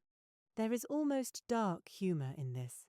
Humanity struggling heroically to build civilization, while countless smaller organisms quietly celebrate the increased population density and improved transmission opportunities. History from the parasite perspective would probably sound extremely optimistic. And perhaps ancient humans sensed some of this emotionally. Certain settlements always seemed sicklier. Certain seasons brought itching, stomach illness, weakness. Certain places near marshes or contaminated rivers acquired reputations for bad health. Again, landscapes themselves became emotionally charged. The forest where insects swarm, the water that causes cramps, the house where children stay weak. No microbiology, only patterns, only memory, only inherited caution. And still, humans adapted, not perfectly, enough. That phrase keeps returning because it may define human evolution better than triumph ever could. Ancient humans survived not by eliminating disease, but by enduring it long enough to reproduce, remember, adapt, and continue. Bodies adjusted, behaviors changed. Immune systems evolved under relentless pressure.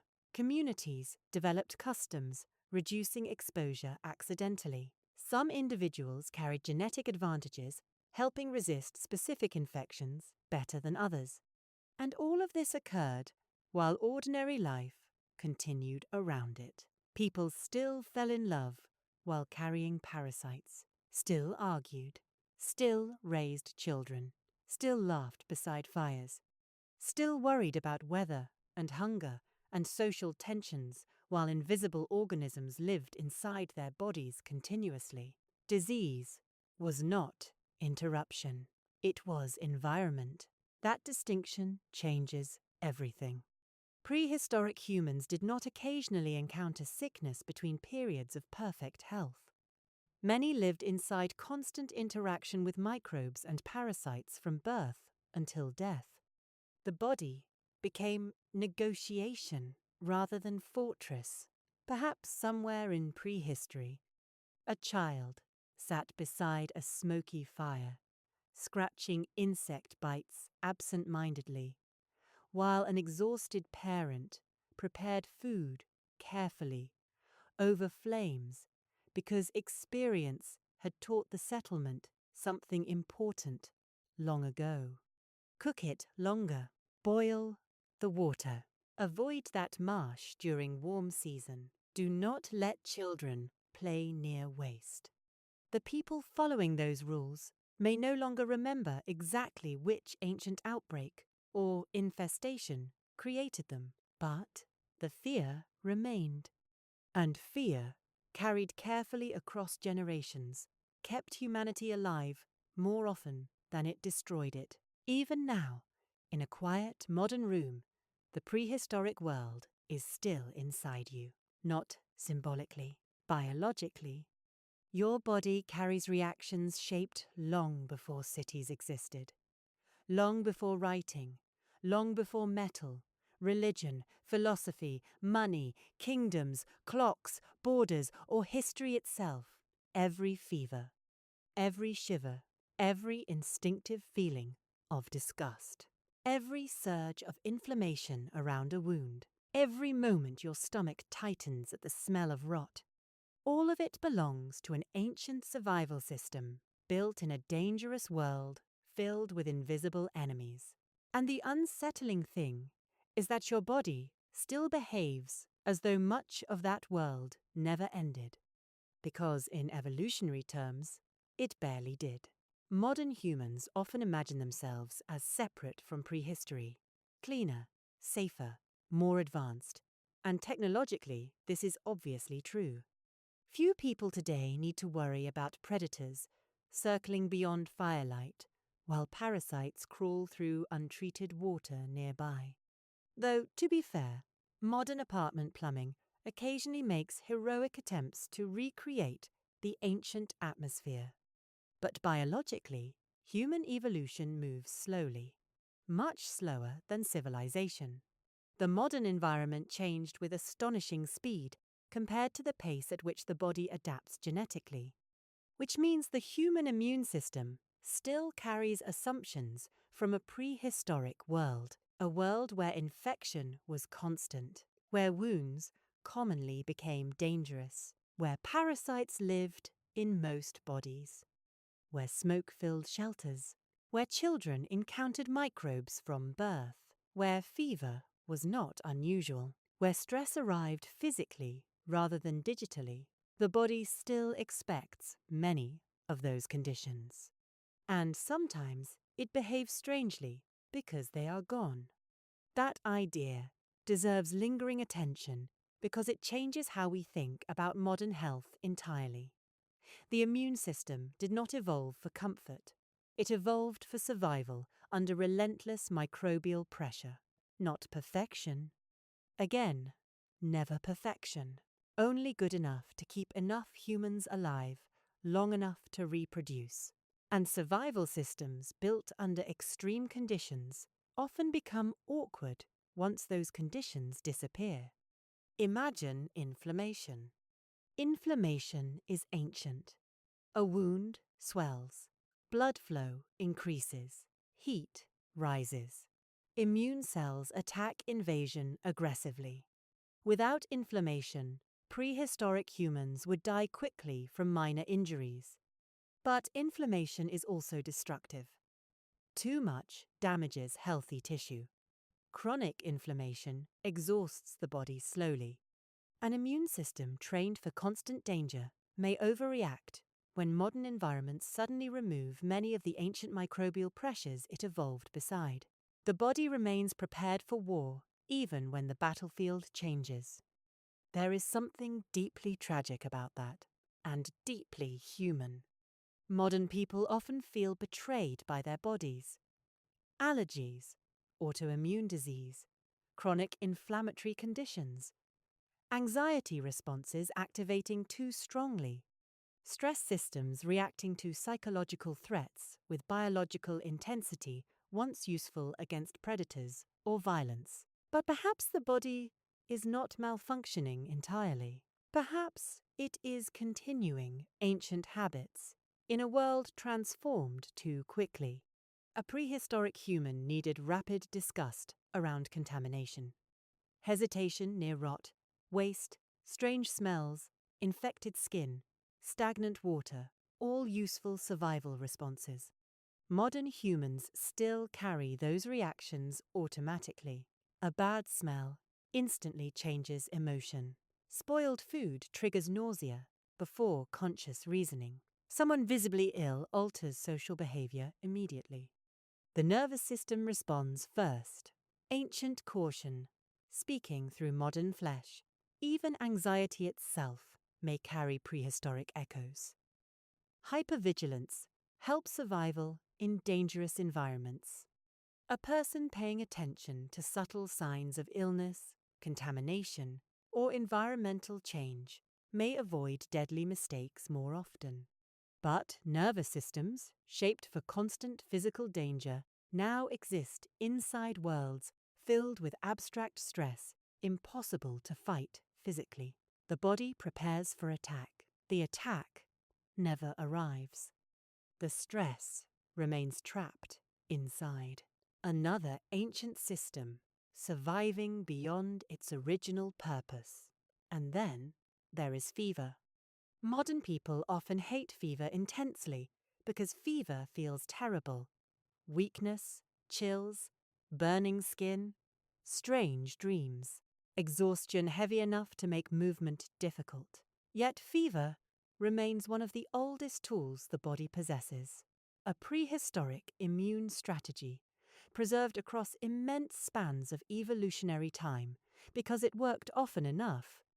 The body harms itself slightly to survive something worse. That sentence may summarize much of human evolution. Pain signals danger. Vomiting expels toxins. Diarrhea removes infection at terrible cost. Disgust prevents contamination. Inflammation seals wounds while damaging tissue nearby. Anxiety heightens awareness while exhausting the mind. The body survives through controlled suffering. Not elegant, not peaceful, functional most of the time. And hidden inside the human genome are traces of ancient microbial battles stretching back tens of thousands of years. Variations shaped by malaria pressure. Immune genes inherited partly from Neanderthals or Denisovans. Biological responses refined through repeated exposure to parasites, viruses, bacteria, contaminated water, smoke, insects, famine, crowding, and death. The body remembers prehistory chemically, even when the conscious mind does not. That realization changes ordinary experiences strangely. A cut becoming warm and swollen is not merely irritation. It is an ancient defense system activating exactly as it did beside prehistoric fires. A child recoiling from spoiled milk is ancient survival instinct. A parent worrying intensely during fever reflects emotional systems shaped when fever often meant genuine mortal danger. Bodies carry historical memory invisibly. And perhaps modern civilization creates tension because technology advanced faster than biology could comfortably follow. Humans now live indoors, sterilize environments, separate themselves from soil, filter water, refrigerate food, use antibiotics, eliminate many parasites, and avoid countless infections that shaped ancient immune systems continuously. This has saved enormous numbers of lives, obviously. Prehistory was not preferable. It was brutal. But evolutionary adaptation does not immediately reset simply because conditions improve. The body still carries expectations from environments no longer fully present. Some researchers even suspect modern immune dysfunction may relate partly to reduced exposure to organisms humans evolved alongside for millennia. Another extraordinary irony: creatures that once weakened humanity may also have helped regulate parts of the immune system indirectly. Again, prehistoric disease shaping the present in ways no ancient human could possibly imagine. And emotionally, modern humans still behave like descendants of vulnerable prehistoric creatures, because biologically, that is exactly what they are.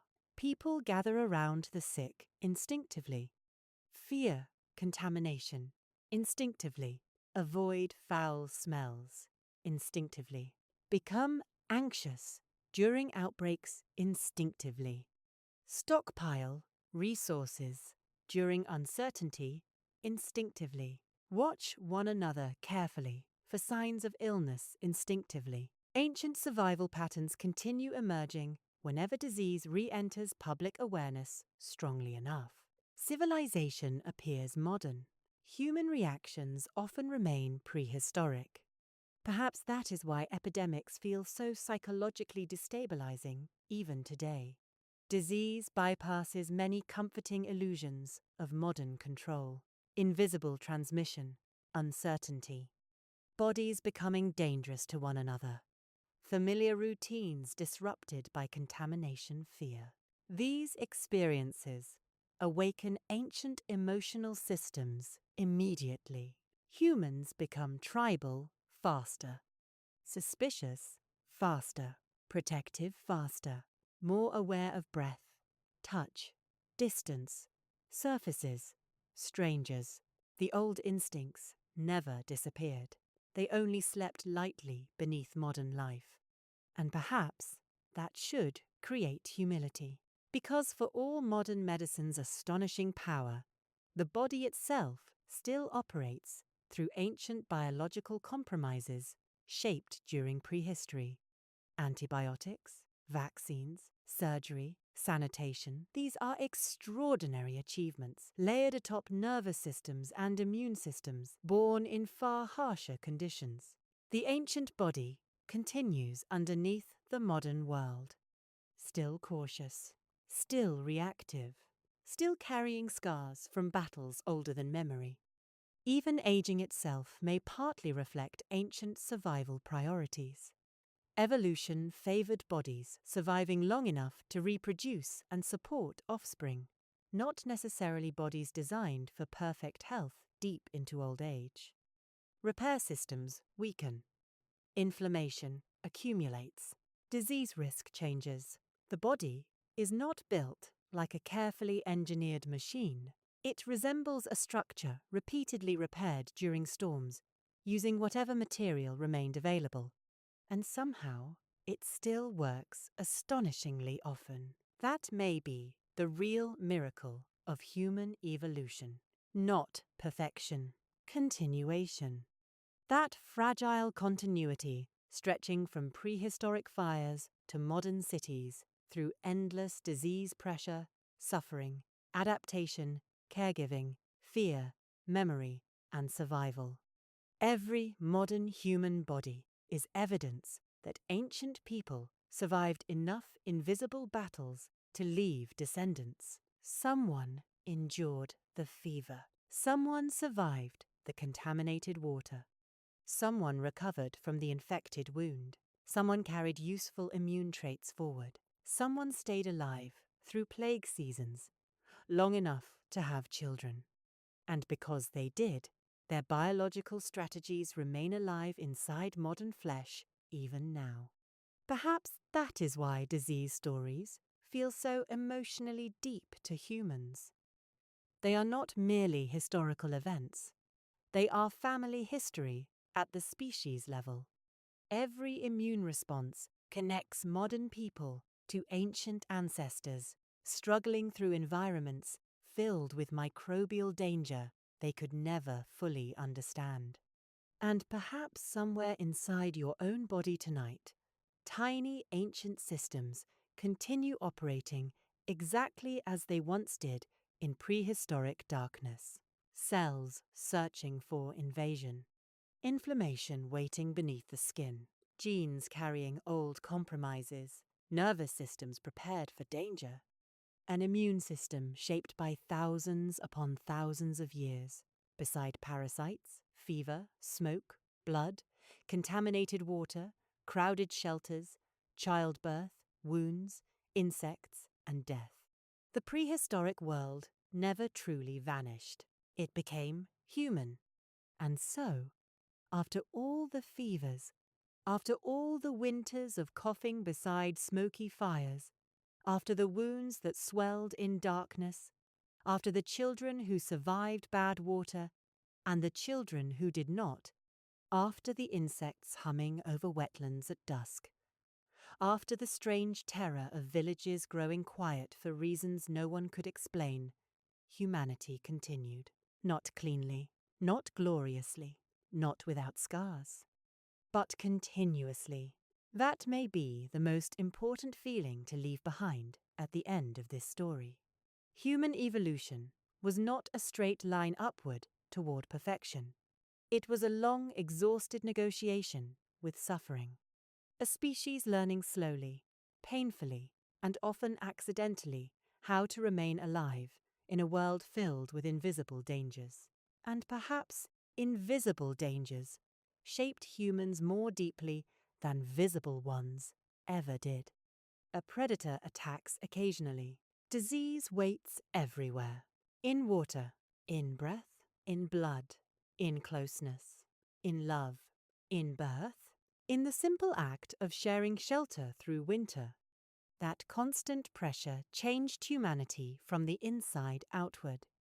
Not only bones and genes and immune systems, but emotions too. Fear of contamination, the comfort of warmth and caregiving, the instinctive recoil from rot, the anxiety surrounding fever, the rituals around death, the suspicion toward foul water and foul smells. Ancient diseases helped build human behavior itself. And maybe that explains something strange about modern people. Even now, in clean cities under electric light, surrounded by medicine ancient humans would have considered supernatural, the body still reacts emotionally to sickness with prehistoric seriousness. A child's fever still frightens parents instantly. The smell of decay still alters mood immediately. A cough in darkness still feels unsettling. People still gather around the sick instinctively, while simultaneously fearing contamination. The old contradictions remain alive. Humans want closeness. Disease punishes closeness. Humans survive through community. Community spreads infection. The same touch that comforts can also transmit illness. That tension has existed for thousands upon thousands of years, and perhaps it always will. Yet despite all this, something remarkable happened repeatedly across prehistory. People stayed beside one another anyway. A mother still held a feverish child. A partner still slept beside someone coughing through the night. An elder still passed knowledge to younger generations, despite weakened lungs and exhausted bones. Communities still buried their dead carefully, even when fear suggested distance. Humans remained social creatures in a world where social closeness carried biological risk. That is extraordinary when you think about it long enough. Perhaps compassion itself deepened, partly because prehistoric life made vulnerability impossible to ignore. Everyone eventually became weak. Everyone depended on care at some point. Illness, childbirth, injury, age, parasites, hunger, all reminded humans repeatedly that survival was rarely individual. And so the species adapted not only through stronger immune systems, but through stronger emotional systems too. Care, empathy, shared memory, cooperation. These became survival strategies as important as fire or tools, not softer than evolution. Part of evolution, disease shaped humanity biologically, certainly. Ancient microbes altered genes, selected immune responses, preserved painful mutations that reduced worse suffering, and rewarded bodies capable of enduring repeated infection. But disease also shaped human culture. It shaped rituals, burial, taboos, ideas about purity, cooking, settlement design, water use, caregiving, fear of certain landscapes, fear of strangers during outbreaks, the meaning of cleanliness itself. Invisible enemies changed visible civilization. And perhaps most strangely of all, many ancient survival behaviors survived long after people forgot their original purpose. Customs passed from parent to child for generations, because somewhere in the distant past they had protected someone from contamination, parasites, spoiled food, dangerous water, or spreading illness. The explanation vanished. The behavior remained. Humanity carried memory emotionally before carrying it scientifically, and inside the body, memory continued even deeper. Every immune response today echoes older battles. Every inflammatory reaction, every fever, every instinctive disgust response, all built from ancient systems, refined through suffering. Your body is not only your own creation, it is collective memory, a living record of people who survived enough invisible dangers to leave descendants behind. Somewhere far back in time, someone drank contaminated water and survived. Someone endured recurring fever near mosquito-filled wetlands. Someone recovered from infected wounds. Someone survived childbirth long enough to raise children. Someone inherited immune defenses from humans now vanished into prehistory. Someone remained alive through plague-like outbreaks, while entire households disappeared. And because they survived, you inherited the biological aftermath, not perfection. Continuation. That word matters. Continuation may be humanity's greatest achievement. Not conquering nature, not defeating disease completely, simply continuing despite everything.